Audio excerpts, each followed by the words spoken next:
Social മീഡിയയിൽ പണമുണ്ടാക്കാൻ ഒരു പാത്രത്തിൻ്റെ ജീവൻ ബലിയാടാക്കി. നമ്മൾ സോഷ്യൽ മീഡിയ പ്ലാറ്റ്ഫോമിൽ എന്തെങ്കിലും ഒരു ന്യൂസ് ഇടുമ്പോൾ അതിൻ്റെ സത്യാവസ്ഥ നമ്മൾ മനസ്സിലാക്കണം.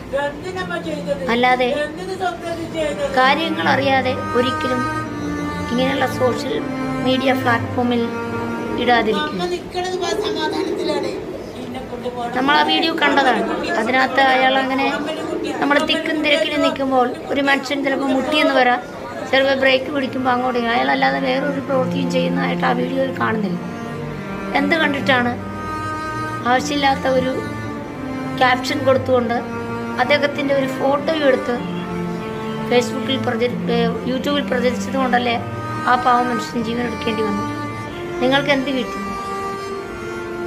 അവർക്ക് തക്കതായ ശിക്ഷ തന്നെ കിട്ടണം.